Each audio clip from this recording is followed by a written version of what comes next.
إن الحمد لله نحمده ونستعينه ونستغفره ونستهديه ونعوذ بالله من شرور أنفسنا ومن سيئات أعمالنا من يهده الله فلا مضل له ومن يضلل فلا هادي له وأشهد أن لا إله إلا الله وحده لا شريك له وأشهد أن محمدا عبده ورسوله وصفيه وخليله بلغ الرسالة وأدى الأمانة ونصح الأمة وكشف الغمة وجاهد في الله حق الجهاد وأصدقه حتى أتاه اليقين اللهم صل وسلم وبارك وأنعم عليه وعلى آله وصحبه ومن تبعهم بإحسان إلى يوم الدين.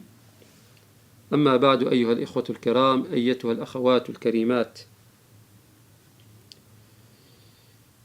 Donc dans la continuité de ce que nous avions abordé la dernière fois au sujet des moments où les invocations sont exaucées, on avait rappelé aussi que si cela coïncide avec un cœur paisible, un cœur qui ressent l'humilité, un cœur qui ressent la faiblesse et qui ressent la pauvreté auprès d'Allah Azza wa Jal, certainement cette dua, il a réuni plus de conditions pour qu'il soit auprès d'Allah Azza wa Jal agréé et accepté.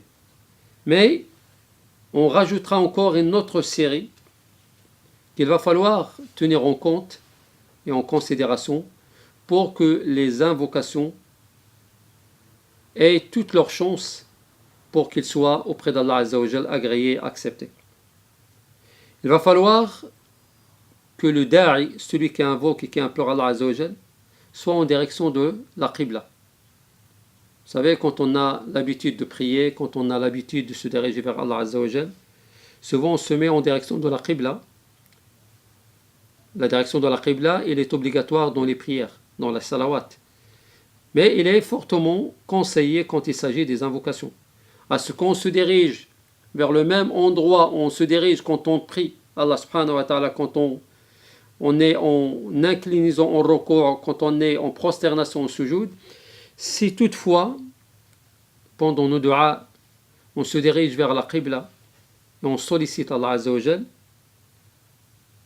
rajouter cet élément, ça peut, bi'idhnillah Azza wa Jal, favoriser à ce que cette invocation soit acceptée par Allah Azza wa Jal. De la même façon, il va falloir que nous soyons purifiés. Il va falloir que nous soyons avec nos ablutions. Il est préférable que le croyant soit toujours accompagné de ses ablutions.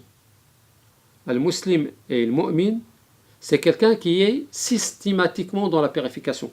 Et à chaque instant, à chaque fois quand il perd ses ablutions, la chose qui revient à son esprit le plus rapidement possible, c'est de se précipiter pour refaire ses ablutions. Donc, des invocations qui se font en état de pureté, ils auront certainement plus d'importance pour qu'ils soient acceptés et soient agréés par Allah subhanahu wa ta'ala. En tout cas, le croyant, il est censé, sans arrêt, sans cesse, être purifié. Sauf pour ceux qui ont, bien sûr, des maladies et qui ne peuvent pas faire autrement. Mais sinon, l'abd al-mu'min, le serviteur croyant, il est systématiquement dans la purification et systématiquement à vouloir purifier son âme, purifier son corps, purifier sa tenue vestimentaire, et tout cela pourquoi? Pour pouvoir plaire davantage à Allah subhanahu wa ta'ala.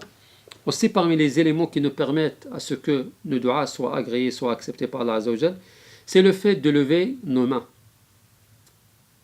Lever les mains dans les du'a, lever les mains dans les invocations, c'est aussi une sunna parmi les sunnas du prophète alayhi salatu wassalam, qui est fortement conseillée.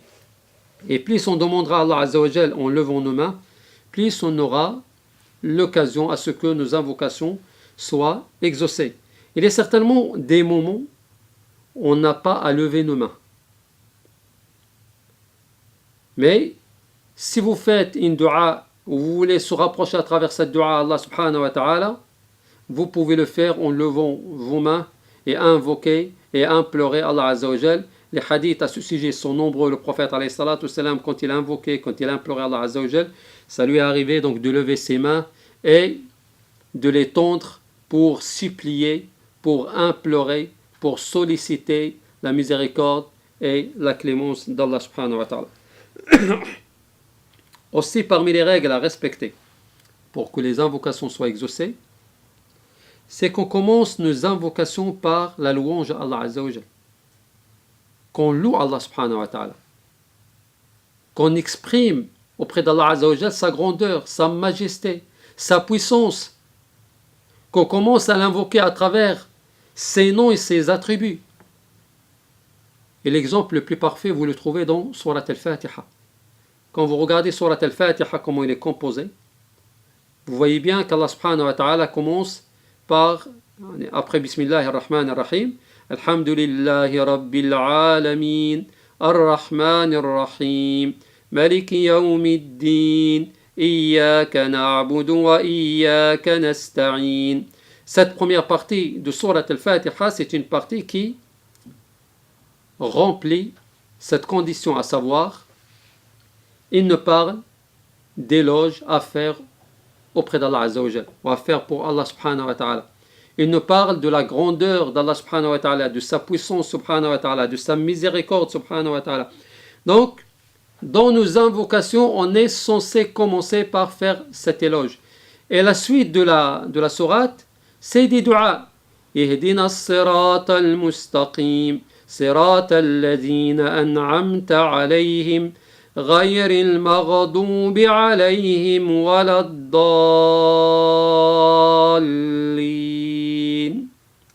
Donc une fois qu'on a loué Allah subhanahu wa ta'ala, qu'on l'a remercié subhanahu wa ta'ala, qu'on a exprimé auprès de lui subhanahu wa ta'ala notre faiblesse, notre pauvreté, ce n'est qu'après qu'on le sollicite subhanahu wa ta'ala, ce n'est qu'après qu'on le demande, qu'on l'invoque.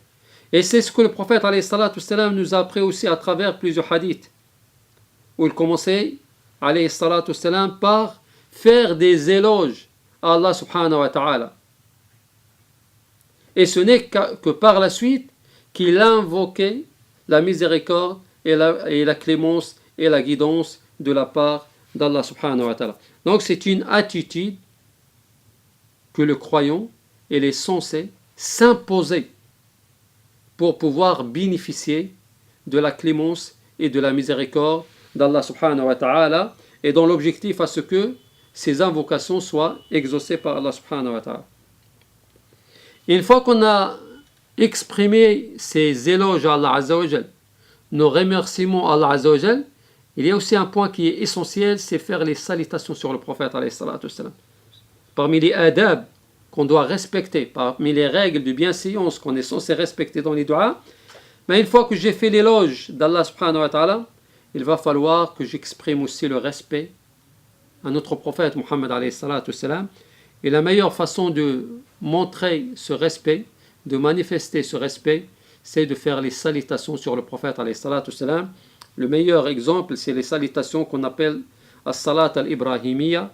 Allahumma salli ala Muhammad wa ala ali Muhammad kama sallayta ala Ibrahim wa ala ali Ibrahim innaka hamidun majid. Allahumma barik ala Muhammad wa ala ali Muhammad kama barakta ala Ibrahim wa ala ali Ibrahim innaka hamidun majid.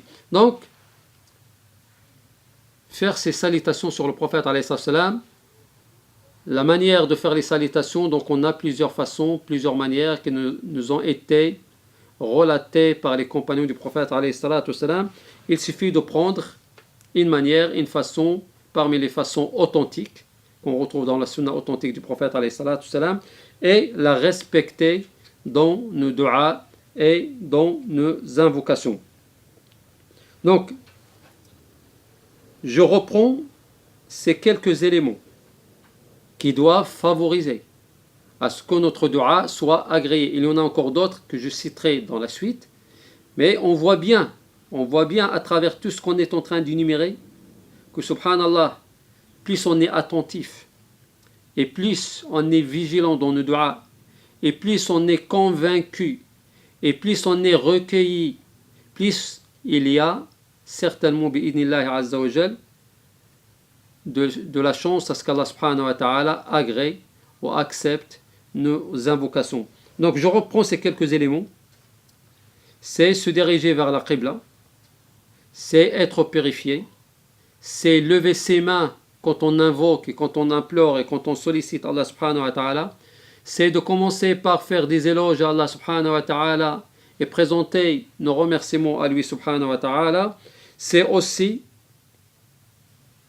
faire les salutations sur le prophète alayhi salatu wassalam. Si ces éléments sont respectés, sont regroupés, on espère auprès d'Allah azza wa jal à ce que nos invocations et nos implorations soient exaucées et soient acceptées.